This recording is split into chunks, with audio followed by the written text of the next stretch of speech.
फिर से hello dear students. आज जो अपन करने वाले हैं वो क्वेश्चंस हैं सेक्शन फॉर्मूले के ऊपर। अपने प्रीवियस वीडियो में मैंने आपको सेक्शन फॉर्मूले का डेरिवेशन भी बता दिया था। Okay, so let's start the class now. Question number 1 ये आपके एग्जांपल से लिया हूं मैं। एग्जांपल की क्या है, find the coordinates of the points of trisection, that is the points dividing in the three equal. See, trisection का मतलब क्या होता है? ट्राइसेक्ट, ट्राई मीन्स होता है थ्री और सेक्ट मीन्स होता है सेक्शन। थ्री इक्वली सेक्शन को अपन बोलते हैं ट्राइसेक्शन। और अगर आपको बोलेगा बाइसेक्ट, तो बाइसेक्ट मीन्स होता है, बाई मीन्स होता है टू और सेक्ट मीन्स होता है सेक्शन। तो that means two sections equally. Trisection में थ्री सेक्शंस इक्वली। ठीक है, नाउ आपको क्या देके रखा है, find the coordinates of the point. वो पॉइंट का आपको कोऑर्डिनेट फाइंड आउट करना है जो क्या कर रहा है, जो कि ट्राइसेक्ट कर रहा है किसको, ए और बी को। ए और बी को वो क्या कर रहा है, ट्राइसेक्ट कर रहा है। तो देखिए फिगर आपका ऐसे बनेगा, स्ट्रेट लाइन नहीं बनी है, स्ट्रेट लाइन बना देते हैं।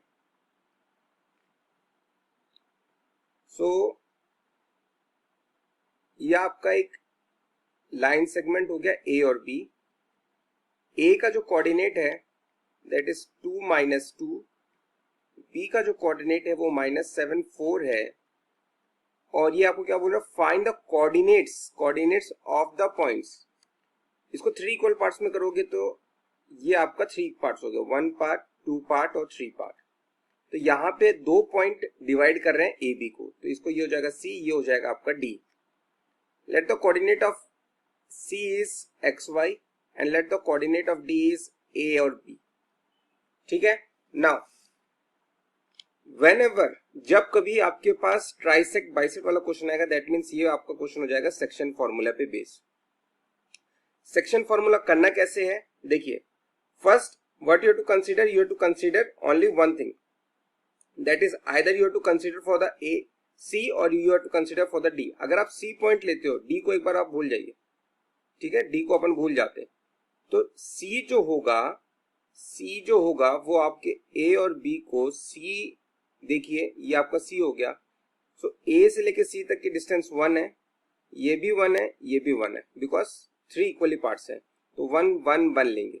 तो ए टू सी का रेशियो आपका 1 हो गया और सी टू बी का आपका रेशियो कितना हो गया, 2 हो गया। ठीक है, now point, coordinate point of C is what, X Y. A का कोऑर्डिनेट क्या है, 2 - 2, बी का कोऑर्डिनेट क्या है, -7 और 4। तो ये जो आपकी वैल्यू हुई, ये वैल्यू आपके पास m की हो गई, ये आपके पास n की हो गई। Here is your x1 y1, ये आपका हो जाएगा x2 और y2। अब आप सेक्शन फॉर्मूला लगाओगे, so x is equal to m x2 plus, दूर वाले को मल्टीप्लाई करते हैं और फिर रेशियो को प्लस कर देते हैं, plus n x1 upon m plus n। So what is the value of m, m की वैल्यू 1 है, x2 की वैल्यू कितनी है, -4, प्लस n की वैल्यू कितनी है 2, x1 की वैल्यू कितनी है 2 अपॉन 1 + 2। तो ये आपके पास हो जाएगा -7 + 4 अपॉन 3, तो ये -3 अपॉन 3, तो ये आपके पास हो जाएगा -1। दैट मीन्स आपके पास जो x की वैल्यू आई वो कितनी आ गई, -1। अब अगर आप y के लिए निकालोगे तो सिमिलरली y के लिए फॉर्मूला लिखेंगे my2 plus ny1 upon m plus n। आप यहाँ पे m1 और m2 भी कर सकते हो, ठीक है, कुछ भी करो आप। m की value 1 into 4 plus 2 into -2 upon 1 + 2। 1 into 4 4 हो गया, 2 इंटू -2 -4 हो गया, तो 4 - 4 अपॉन 3, तो ये आपका आंसर कितना गया, 0। मतलब c का जो आपके पास कोऑर्डिनेट आया, c का कोऑर्डिनेट क्या था, xy। So you have got the value of xy की वैल्यू कितनी आई, -1 और 0 आया। ठीक है, ये आपके पास c की वैल्यू आ गई।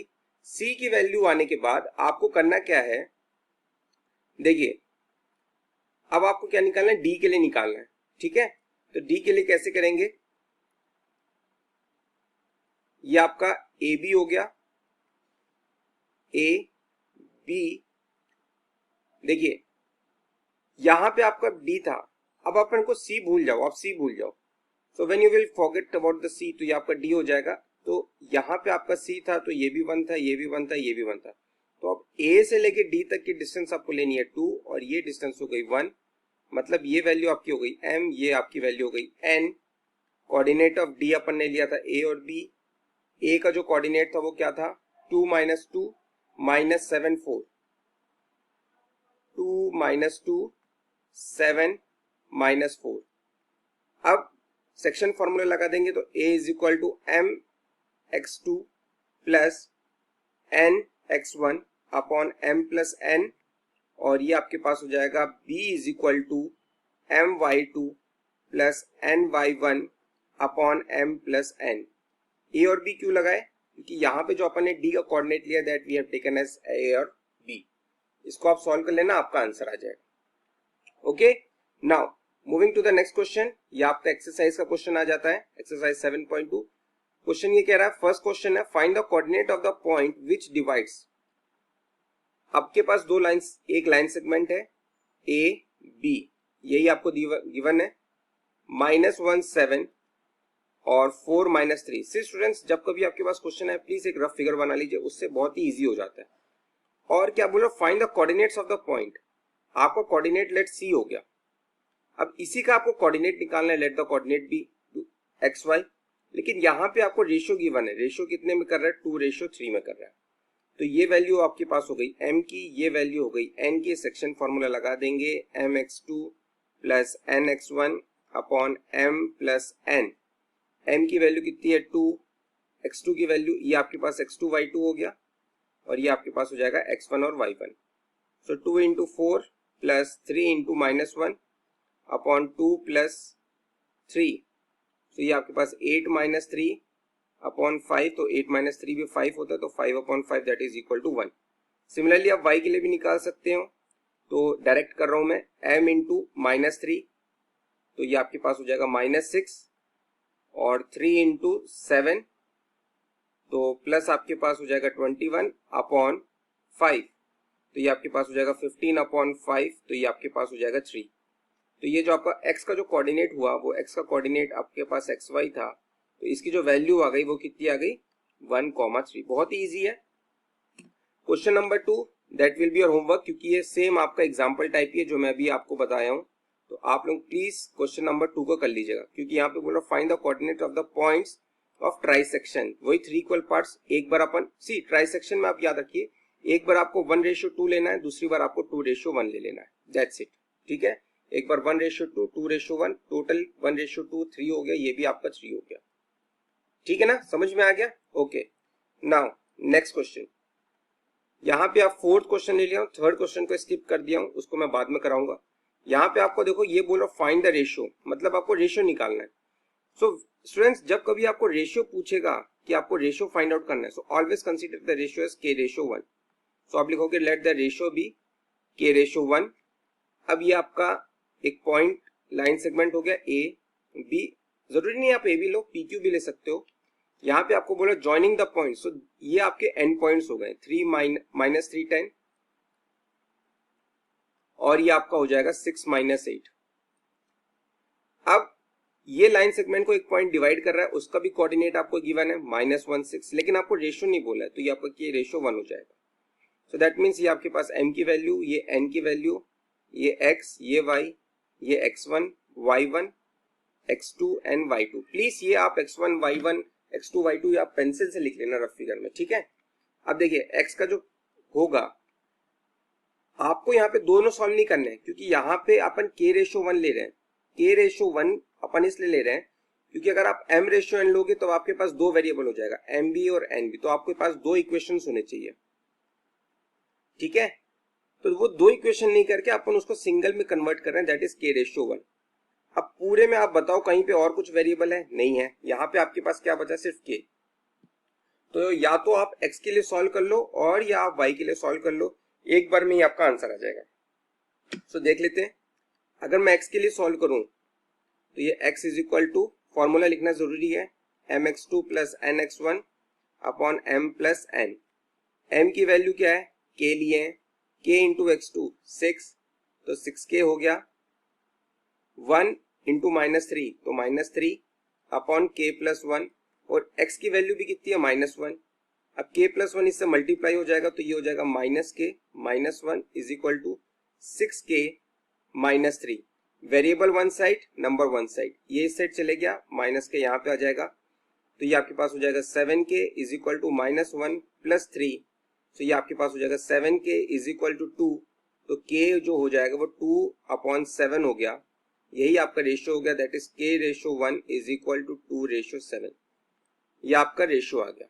ठीक है, if you want to check by the y, तो अपन उसको y के लिए भी चेक कर सकते हैं। y के लिए देख लीजिए कैसे करना है, इसको मिटा देता हूं।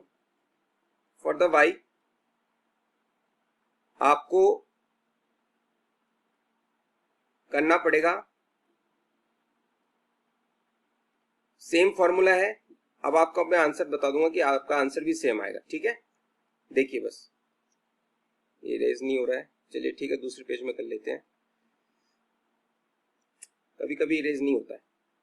तो ये अब थोड़ा कलर, हाँ यहाँ पे कर लेते हैं y, सो my2 plus ny1 upon m plus n, m की वैल्यू क्या है आपके पास, ये आपके पास k की वैल्यू है, तो ये k, y2 की वैल्यू कहाँ गई, 6 - 8 थी यहाँ पे, तो ये माइनस इंटू -8 प्लस 1 इंटू 16, सो ये आपके पास 16 हो गया अपॉन k प्लस 1। y की वैल्यू कितनी है, y की वैल्यू 6 थी, ये देखिए 6 है, ये है -1,6, तो ये आपके पास 6 हो गया। अब ये जो 6 है ये मल्टीप्लाई हो जाएगा, किससे होगा, k प्लस 1 से, तो ये हो जाएगा 6k plus 1 is equal to -8k plus 16।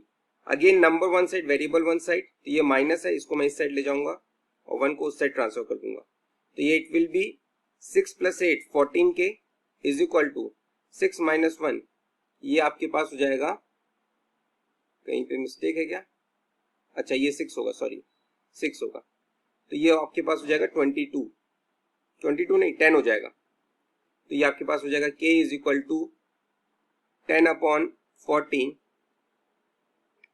कहीं पे मिस्टेक लग रही है मुझे, कहीं पे मिस्टेक है, मिस्टेक देखिए कहाँ पे है,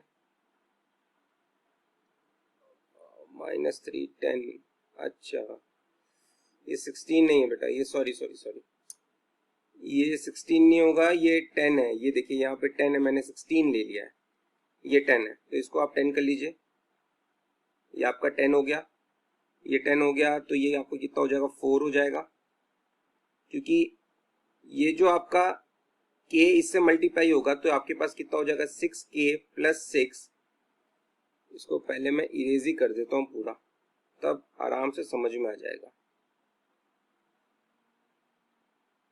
ठीक है,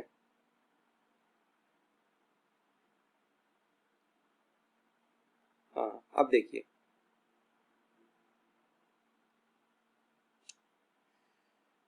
हाँ y की वैल्यू 6, m की वैल्यू k, y2 की वैल्यू -8 प्लस n की value 1 into 10 upon k plus 1, ये इस साइड ट्रांसफर हुआ, तो ये आपके पास हो जाएगा 6k plus 6 is equal to -8k plus 10, number one side, variable one side, -8k है, इसको इस साइड ले जाएंगे प्लस हो जाएगा, तो 6 + 8 कितना हो जाएगा, 14k, 6 इस साइड जाएगा तो 10 - 6 4, तो k इज इक्वल टू 4/14, 4/14 को आप क्या लिख सकते हो, 4/14 को आप 2/7 लिख सकते हो, यही आपका रेशियो हो जाएगा, k/1 is equal to 2/7।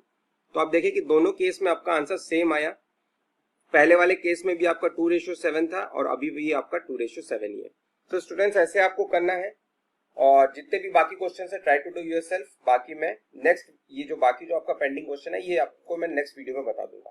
So thank you for students, thank you for watching, bye bye.